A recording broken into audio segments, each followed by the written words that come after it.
নমস্কার, সময় কলকাতায় সবাইকে স্বাগত। এই মুহূর্তে খেলা হবে নিয়ে সঙ্গে রয়েছে পায়ে চোখ রাখবো খেলার খবরে। ভারতীয় ফুটবলের মক্কায় ফুটবলের ভগবানের গগনচুম্বী মূর্তি, 70 ফুট উঁচু মূর্তি দেখে আপ্লুত লিওনেল মেসি নিজেও। কলকাতার মাটিতে দাঁড়িয়ে তা উন্মোচন করলেন, জানালেন এই স্বীকৃতির জন্য ধন্যবাদ। শুক্রবার রাত 2:30টায় কলকাতার মাটিতে পা রাখেন ফুটবলের ভগবান লিওনেল মেসি। প্রায় 14 বছর পর ভারতে মেসির আগমন। বিমানবন্দর থেকে মেসি বেরোতেই সমর্থকদের উপচে পড়া ভিড় দেখা যায়। সমর্থকদের চিৎকার ও জয়ধ্বনিতে গমগম করছিল বিমানবন্দর চত্বর। মেসিকে স্বাগত জানাতে আগে থেকেই বহু সমর্থক বিমানবন্দরের সামনে জড়ো হয়েছিলেন। ভারত ও আর্জেন্টিনার পতাকা নিয়ে উচ্ছ্বাসে মাতেন তারা। তোলা হচ্ছিল সেলফি এবং video. Messi Messi Messi Messi Messi Messi Messi Messi Messi ছাড়াও কলকাতায় আসেন ইন্টার মায়ামি সতীর্থ, প্রিয় বন্ধু তথা উরুগুয়ের ফুটবলার লুইস সুয়ারেস ও আর্জেন্টিনার ফুটবলার রড্রিগো ডি পল। কলকাতার ভিআইপি রোডে বসেছে 70 ফুট উঁচু লিওনেল মেসির মূর্তি। মূর্তিটি তৈরির দায়িত্ব নিয়েছিল শ্রীভূমি স্পোর্টিং ক্লাব। মাত্র 40 দিনে তৈরি হয়েছে এই গগনচুম্বী কাঠামো। শিল্পী মন্টি পাল নেতৃত্ব দিয়েছেন গোটা প্রকল্পের। শ্রীভূমির সভাপতি সুজিত বসুর চেষ্টায় এবং উদ্যোগে মূর্তিটি তৈরি হয়েছে। পৃথিবীর আর কোথাও মেসি বা অন্য কোনো ফুটবলারের এত উঁচু মূর্তি রয়েছে কিনা তা নিয়ে সংশয়। প্রথমে পরিকল্পনা ছিল মেসি নিজে ভিআইপি রোডে গিয়ে ওই মূর্তি উন্মোচন করবেন, কিন্তু শেষে প্রবল ভিড় ও আইন শৃঙ্খলা ভঙ্গের আশঙ্কা থেকেই সেই পরিকল্পনা বাতিল করা হয়। হোটেলে বসে ভার্চুয়ালি মূর্তি উন্মোচন করেন ফুটবলের ভগবান। নিজের দেশ থেকে এত দূরে ফুটবল জগতে নিতান্তই অখ্যাত এক দেশে তাকে নিয়ে এই উন্মাদনা দেখে আপ্লুত মেসি নিজেই। And of course, I like that this is the biggest one in the world. Thank you very much. মূর্তি উন্মোচন করে তিনি বলেন, ভারতের মাটিতে এই স্বীকৃতি দেওয়ার জন্য ধন্যবাদ। এখানে আসা সম্মানের ও আনন্দের। তিনি খুব খুশি এখানে আসতে পেরে। এই মুহূর্তটা সমর্থকদের সঙ্গে ভাগ করতে পেরে ভালো লাগছে। আর্জেন্টিনা দলের প্রতি এই শহরের ভালোবাসা রয়েছে। রাজার সঙ্গে রাজার দেখা। হোটেলে বসে ভার্চুয়ালি নিজের মূর্তিটি উন্মোচন করেন ফুটবলের ভগবান। সেখানেই আব্রামকে সঙ্গে নিয়ে হোটেলে হাজির হন বলিউডের বাদশা শাহরুখ খান। তাকে মেসির সঙ্গে ছবি তুলতে দেখা যায়। পাশাপাশি দুই সতীর্থ লুইস সুয়ারেস ও রড্রিগো ডি পলের সঙ্গেও ছবি তোলেন আব্রাম। পাশে দাঁড়ানো শাহরুখের মুখে ধরা পড়ে গৌরব, আনন্দ ও স্বাভাবিক নির্ভর হাসি। এই ভিডিও ছড়িয়ে পড়তেই সোশ্যাল মিডিয়ায় ভাইরাল। রাতেই আব্রামকে নিয়ে কলকাতায় আসেন শাহরুখ। যদিও শাহরুখ ও মেসি আলাদা বিমানে কলকাতায় আসেন। শাহরুখ তার ব্যক্তিগত জেটে আসেন। তারা সকলেই বিমানবন্দর থেকে বেরিয়ে যান। কড়া নিরাপত্তার মধ্যে তাদের বিমানবন্দর থেকে বার করে আনেন নিরাপত্তা কর্মীরা।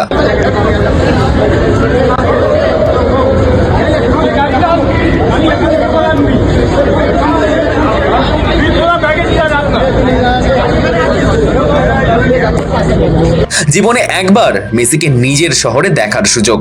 এই আবেগেই শহরে উন্মাদনা। ভারত তো বটেই, এমনকি গোটা বিশ্বেই এত সুবৃহৎ মেসি মূর্তি নেই। বিগ বেনের ঠিক পাশে রয়েছে এই স্ট্যাচু, আর এক পাশে দিয়েগো মারাদোনার মূর্তি, যে মূর্তি উন্মোচন করেছিলেন ফুটবলের রাজপুত্র মারাদোনা স্বয়ং। মেসি নিজে না গেলেও তার মূর্তির সামনে ভিড়ে কমতি ছিল না। শনিবার সকাল থেকেই ভিআইপি রোডে অসংখ্য মেসি ভক্ত ভিড় জমান। মূর্তি উন্মোচন হতেই মেসি মেসি রবে চিৎকার ভক্তদের। সৌভিক চ্যানেলের রিপোর্ট, সময় কলকাতা।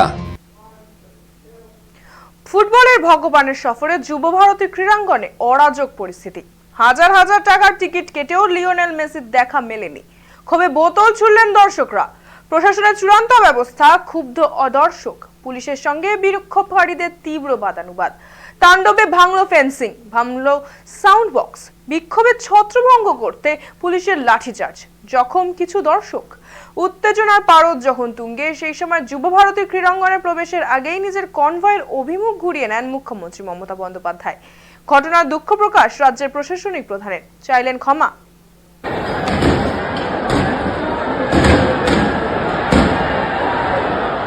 ভারতীয় ফুটবলের মক্কা কলকাতা, আর সেই কলকাতাতেই লিওনেল মেসির অনুষ্ঠানে অনভিপ্রেত ঘটনা।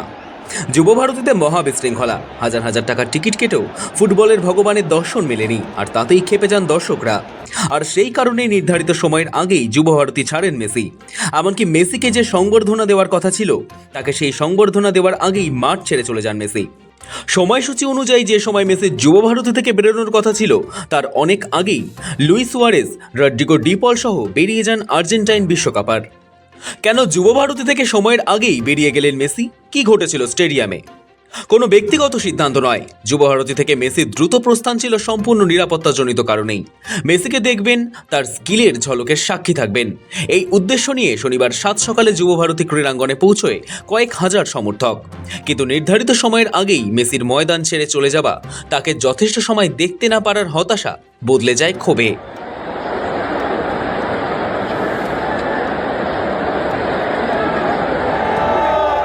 দিনের শুরুর ছবিটা অবশ্য অন্যরকম ছিল।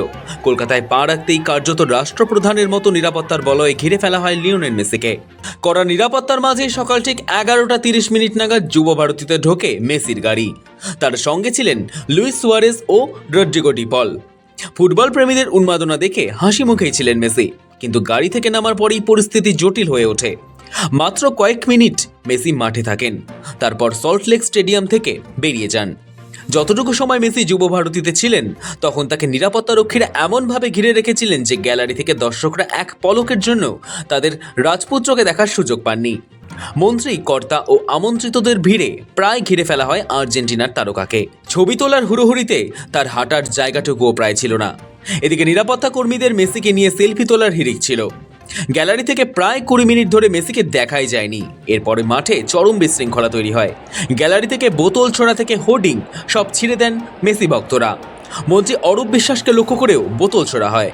हम मेसी को देख रहे हैं, हम इतने छोटे छोटे लड़के मेसी को देख रहे हैं, तो हम आरूप विश्वास को क्यों देखेंगे? वो फुटबॉल का नहीं समझता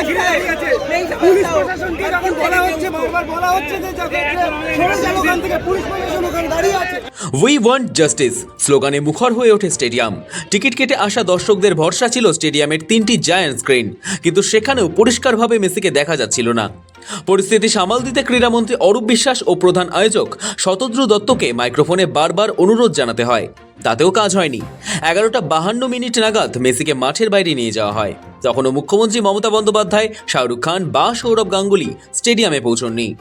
মেসি বেরিয়ে যেতেই দর্শকদের ক্ষোভ চরমে পৌঁছয়, শুরু হয় ভাঙচুর। লিওনেল মেসিকে এক ঝলক দেখার আশায় ভরা যুবভারতী ক্রীড়াঙ্গন শেষ পর্যন্ত রণক্ষেত্রের চেহারা নেয়।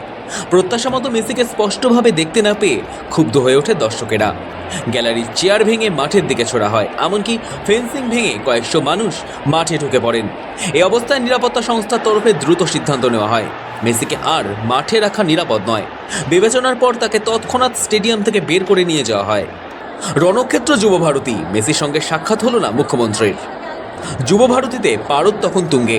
সেই সময় যুবভারতীতে প্রবেশের আগেই নিজের কনভয়ের অভিমুখ ঘোরান মুখ্যমন্ত্রী, ফিরে যান মমতা বন্দ্যোপাধ্যায়। সল্টলেকের যুবভারতী স্টেডিয়ামে শনিবারের অনুষ্ঠান ঘিরে যে অব্যবস্থা তৈরি হয়, তা নিয়ে গভীর উদ্বেগ ও দুঃখ প্রকাশ করেন মুখ্যমন্ত্রী মমতা বন্দ্যোপাধ্যায়। মুখ্যমন্ত্রী প্রকাশ্যে ক্ষমা চেয়ে বলেন, তিনি নিজেও ঘটনার খবরে স্তম্ভিত এবং ব্যথিত। লিওনেল মেসি সহ সমস্ত ক্রীড়াপ্রেমী এবং সমর্থকদের কাছে আন্তরিকভাবে দুঃখ প্রকাশ করেন মুখ্যমন্ত্রী। ঘটনার পূর্ণাঙ্গ তদন্তের জন্য একটি তদন্ত কমিটি গঠনের ঘোষণা করেন রাজ্যের প্রশাসনিক প্রধান। অবসরপ্রাপ্ত বিচারপতি অসীম কুমার রায়ের নেতৃত্বে ওই কমিটিতে রয়েছেন রাজ্যের মুখ্য সচিব এবং স্বরাষ্ট্র ও পার্বত্য বিষয়ক দপ্তরের অতিরিক্ত মুখ্য সচিব।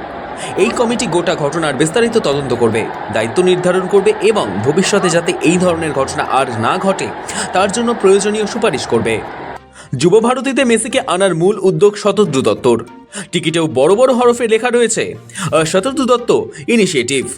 তাই স্টেডিয়ামের বাইরেও দাবি ওঠে শতদ্রু ও টিকিট বিক্রির এজেন্সি ডিস্ট্রিক্টকে পুরো টিকিটের দাম ফেরত দিতে হবে। সৌভিক চ্যানেলের রিপোর্ট, সময়, কলকাতা। ফরম্যাট বদলে যায়, কিন্তু বৈভব সূর্যবংশীর ফর্মে বদল হয় না। অনূর্ধ্ব-19 এশিয়া কাপ খেলতে নেমেই 171 রানের দুরন্ত ইনিংস খেলেছেন ভারতের বিস্ময় প্রতিভা। শুক্রবার থেকে দুবাইতে শুরু হয়েছে অনূর্ধ্ব-19 এশিয়া কাপ। সেখানেই ছক্কা মারার রেকর্ড করে ফেললেন তরুণ তুর্কি। শুক্রবার টস জিতে প্রথমে ফিল্ডিং নেয় ইউএই। ভারতের হয়ে ওপেন করে নেমেই ব্যাটে ঝড় তোলেন বৈভব। মাত্র 95 বলে তিনি 171 রান করেন। তার ইনিংসে ছিল 9টি বাউন্ডারি, 14টি ছক্কা। মাত্র 84 বলে 150 রানের গন্ডি পেরোন বৈভব। সঙ্গেই গড়ে ফেলেছেন এক গুচ্ছ রেকর্ড। এর আগে অনূর্ধ্ব-19 এশিয়া কাপে এক ইনিংস সর্বাধিক 10টি ছক্কা মারার নজির ছিল আফগানিস্তানের দারওয়েশ রসুলির। 2017 সালে সেই নজির ভেঙে গেল বৈভবের দাপটে। ভারতের জার্সিতে অনূর্ধ্ব-19 ওয়ানডেতে এক ইনিংসে সর্বোচ্চ রান সংগ্রাহকের তালিকায় দ্বিতীয় স্থানে উঠে এলো বৈভবের 171। ক্রিকেট ইতিহাসে যুবদের ওয়ানডেতে এক ইনিংসে সবচেয়ে বেশি ছক্কা মারার রেকর্ডও গড়ে ফেলেছেন বৈভব। যুবদের ওয়ানডেতে প্রথম ব্যাটার হিসেবে 50 ছক্কা হাঁকানোর নজিরও গড়েছে বিহারের এই কিশোর।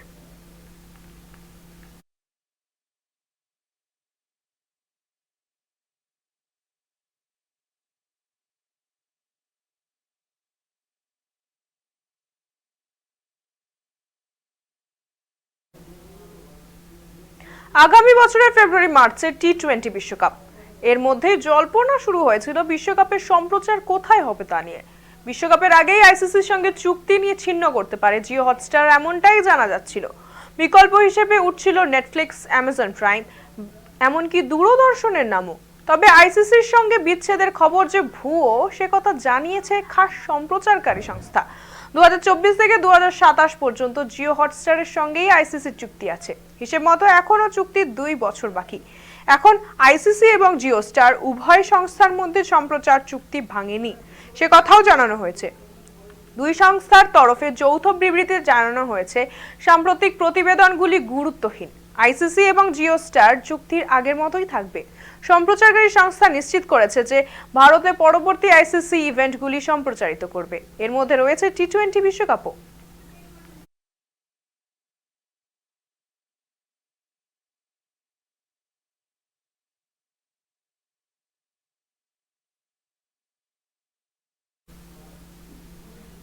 আগের মৌসুমে আরসিবি ট্রফি জয়ের পর বেঙ্গালুরুতে পদপিষ্ট হয়েছিল ক্রিকেট প্রেমীদের মৃত্যুর ঘটনার পর থেকে জল্পনা তৈরি হয়েছিল পরের বছর আইপিএল এ আরসিবি খেলবে কোন মাঠে। জানা গিয়েছে আবারও চিন্নাস্বামীতে খেলবে আরসিবি, জানিয়ে দিল কর্ণাটকের মন্ত্রিসভা। তবে মানতে হবে একটি শর্ত, তারা স্পষ্ট জানিয়েছে ডিকুনহা কমিশনের প্রস্তাব পুরোপুরি মানলে তবেই চিন্নাস্বামীতে ম্যাচ আয়োজনের অনুমতি দেওয়া হবে। বেশ কিছুদিন আগে এ ব্যাপারে কর্ণাটক রাজ্য ক্রিকেট অ্যাসোসিয়েশনকে ইতিমধ্যে একটি আনুষ্ঠানিক নোটিশ জারি করেছিল পিডব্লিউডি। তাতে স্টেডিয়ামে সুরক্ষায় উপযুক্ত পরিকাঠামো গড়ে তোলার নির্দেশ দেওয়া হয়। কর্ণাটক, বিশেষ করে বেঙ্গালুরুতে আগামী দিনে যাতে কোনো দুর্ঘটনা না হয়, কর্ণাটক সরকার নির্দেশ দিয়েছে চিন্নাস্বামী স্টেডিয়ামে ম্যাচ আয়োজন করতে হলে পূর্ণাঙ্গ পরিকাঠামোগত ফিটনেস পরীক্ষা দিতে হবে স্টেডিয়ামকে। কর্ণাটক রাজ্য ক্রিকেট সংস্থাকে এই নির্দেশ পাঠিয়েছে বেঙ্গালুরুর পূর্ত দপ্তর। স্টেডিয়ামের নিরাপত্তা সংক্রান্ত পূর্ণাঙ্গ রিপোর্ট চাওয়া হয়েছে। স্টেডিয়ামের নিরাপত্তা পরীক্ষার জন্য অবশ্যই national accreditation board for testing and calibration ল্যাবরেটরিজের বিশেষজ্ঞদের অধীন হতে হবে। তারাই কঠিন মাপকাঠি দিয়ে যাচাই করে নেবেন আদৌ চিন্নাস্বামী স্টেডিয়াম ম্যাচ আয়োজনের উপযুক্ত কিনা।